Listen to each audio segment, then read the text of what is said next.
Hi, welcome to the Real News Network. I'm Paul Jay, coming to you just outside of Washington, D.C., and from our studio in Washington, D.C. is Babak Yektefar. Thanks for joining us, Babak. Thank you for having me, Paul. Babak is the editor of WashingtonPrism.org, which focuses on U.S. and Iranian affairs. So bring us up to date. What's going on in Iran now?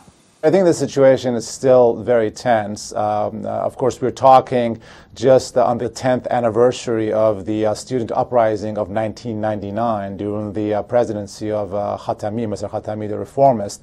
And that itself, that's an event that took place for 2 or 3 days, pretty much kind of sent a bit of shockwaves throughout the foundations of the Islamic regime. And I think it's, for the lack of a better word, interesting that 10 years later we see something that's shaking them even harder. Now, are we likely to see students and others back in the streets again?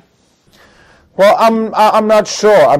If they find any way that they can get out, they will. If there's a call and they know that there's a way that they can get together and then form a rally from there, they can. The problem is that right now, for the past couple of weeks, after the first week and a half of massive rallies, the security apparatus of the Islamic Republic of Iran have been pretty much taking over major arteries, major cities, major areas and buildings, and it has made it very difficult for anyone to actually gather. If they see anything that resembles... Has Mousavi called for a demonstration or not? There has been. Mr.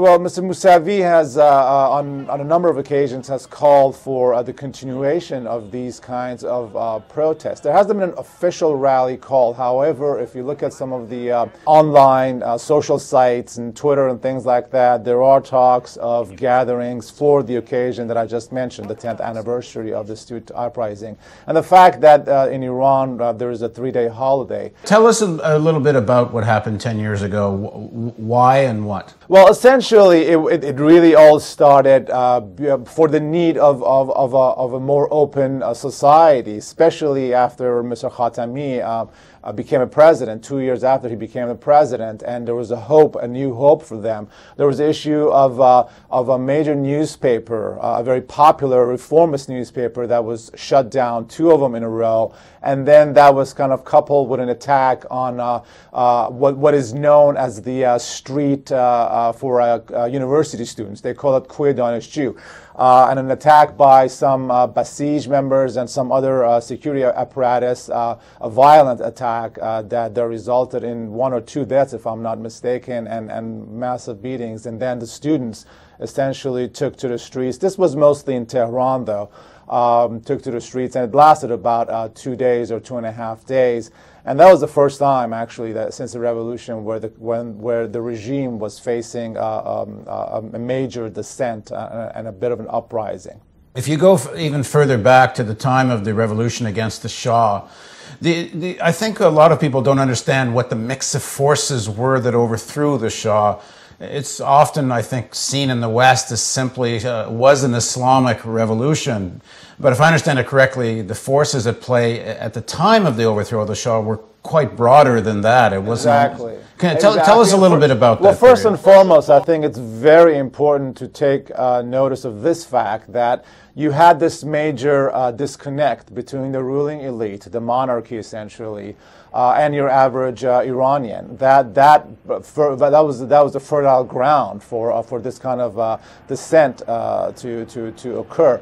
And I think what's ironic when we see what just took place, I think we're seeing the widening of that chasm between the people and the ruling elite, particularly after Ayatollah Khamenei, the supreme leader, for the first time in an unprecedented move came out and essentially backing the elected president and kind of against the will of people. So that was a very important factor 30 years ago. But it was a combination of the leftist Marxist, of the more religious-minded, the clerics, the union workers, and one of the reasons that I think that what took place 30 years ago was so effective was this combination that allowed not only for this sustained protests by the people in the capital city of Tehran, but also in all major cities throughout Iran, but also allowed for things such as striking. Well, I mean, one of the main reasons I think that what happened 30 years ago was so effective. Bebek, just to be clear, for people that may not know the history, what we're talking about is the fall of the Shah, who had been, to a large extent, put in power with a CIA-organized coup before that. And we're talking about this mass protest that brought down the Shah 30 years ago. Exactly. Go ahead, keep going. And of course, at the time, another aspect of it was the charismatic, if you want to call it, leadership of Ayatollah Khomeini, who had been sent into exile 15 years prior to the revolution of '79. He resided in Iraq. Of course, at the time, Saddam Hussein used Ayatollah Khomeini because of his confrontations with Iran. But then once Saddam and the Shah signed a pact together, one of the requirements was that Saddam would send Ayatollah Khomeini out of Iraq, and he ended up being in France. And that kind of, combined with what we just mentioned, kind of expedited all the movement, all that was going on against the Shah's regime and monarchy as a whole. So yes, there were a number of dynamics that came together that allowed for the revolution. And then eventually, because of a number of factors, the Islamists, with the leadership of Ayatollah Khomeini, took over,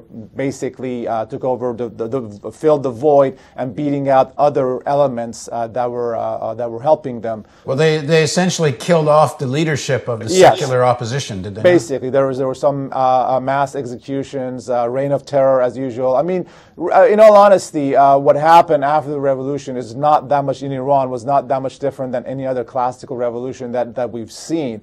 I think that there were two major factors that impacted it greatly, leading to what we have right now. One was the hostage crisis, which damaged the relations between this new regime and the United States, being one of the superpowers, and that has had ramifications that we still see. And the second thing was the Iran-Iraq war, which shaped the mind of a whole generation who are now in the leadership and are extremely suspicious of the West because of the support that the majority of Western countries gave Saddam Hussein and his Iraqi regime. We've seen the pictures of Don Rumsfeld shaking hands with Saddam.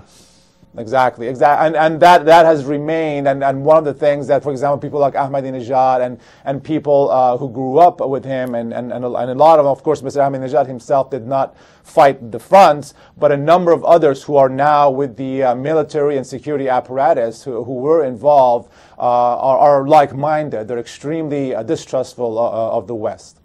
So if you want to go back 30 years ago, if you want to talk in class terms, the working class, the trade unions, some of the secular organizations that represented those interests. A lot of intellectuals, yes. And intellectuals were all part of this broad front to overthrow the Shah. Afterwards, the Islamists essentially defeat them and kill many of them. Exactly. To what extent is what we're seeing now a reassertion of those class interests trying to, have more influence, trying to get to power? Well, in some ways it is. I mean, after 30 years, as I said, that whole younger generation that was involved in the revolution has now reached a point where they have to kind of pass off the baton to the next generation. And I think what you're seeing right now, more than anything else, particularly in the past couple of weeks, is those people kind of in this conflict about the future path of the Islamic State. There are many talks about some of the ideology behind, for example, Mr. Ahmadinejad's mentor, who is a man, Ayatollah Misbah Yazdi, who you may have heard of him. He's a bit of a radical.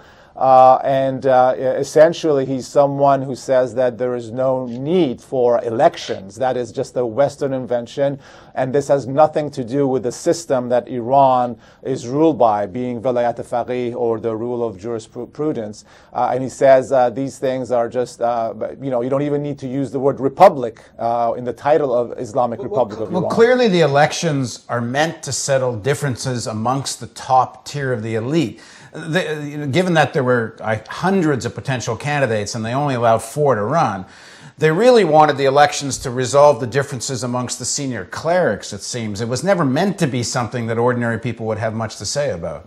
Well, you know, we may think that, but I don't think an average Iranian actually thought that. I don't think a good portion of the 85% who turned out to vote on June 12th thought that. I think most of them were not naive enough to know that they had a major hill to climb. But then again, they would refer back to 1997, where out of nowhere, a candidate who was not necessarily a kind of candidate that the regime would back somehow, because of this mass turnout, got elected. Obviously, the regime at the time didn't think that such a thing would happen. They didn't put that much effort into using influences, if you will, to try to manipulate the outcome of the elections, and they got stuck with someone called Khatami, and that really started a sort of a splinter group among the ruling elite that was unified in some ways, be it an more open society,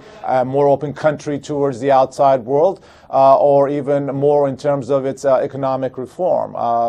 So again, they thought otherwise.